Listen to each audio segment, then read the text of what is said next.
eu queria saber um pouco sobre essa questão de ensinar inglês e português para a criança ao mesmo tempo, ou ensinar português primeiro ou inglês depois, ou vice-versa, que é o tal do bilinguismo simultâneo, né, e o bilinguismo sequencial. Pode explicar um pouquinho para a gente, quem tá começando a entender essa coisa de bilinguismo agora, qual que é a diferença dos dois? Tem essa diferença, e muitas vezes essa diferença é bastante importante, principalmente para a gente avaliar e ver como que a criança está indo em cada língua. Uhum. Então, o bilinguismo simultâneo, o nome já diz, né? É quando a criança ela é exposta desde que nasce, ou a gente considera até antes dos 3 anos, nessa fase, antes dos 3 anos, exposta a duas Uhum. línguas ao mesmo tempo. Então, isso a gente chama de bilinguismo simultâneo. O sequencial é quando essa criança é exposta depois dos 3 anos. A língua X e a língua Y. Esse é o bilinguismo simultâneo. As Uhum. duas línguas ali dentro do cérebro da criança. O bilinguismo sequencial é como se uma língua tivesse aqui grandona, maior, e a Uhum. outra ligadinha nela. Quando a criança é exposta sequencialmente a uma língua, ela precisa da base daquela primeira para poder adquirir e aprender a outra. Faz sentido. Então,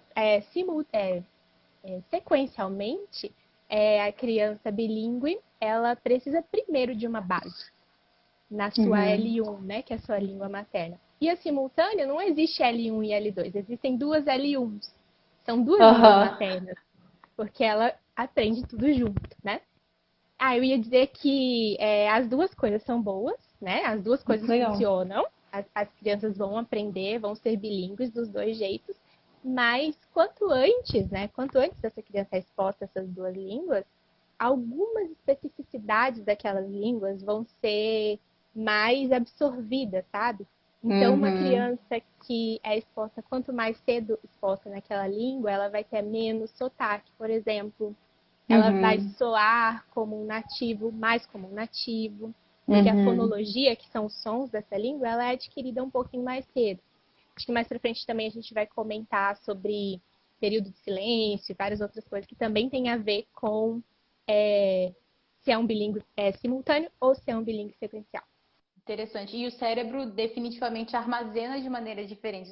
Quando a criança é uma bilíngue simultânea, o cérebro processa de uma maneira muito parecida. Quando é uma bilíngue sequencial, o cérebro já processa esse segundo idioma de um jeito um pouco diferente, né? Isso.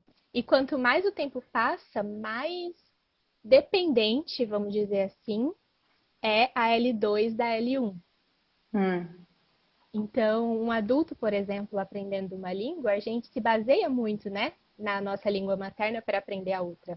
Isso é completamente natural, é o cérebro ali cortando caminho, né? É isso que acontece no cérebro, nessa diferença, né, entre esses dois tipos de bilinguismo.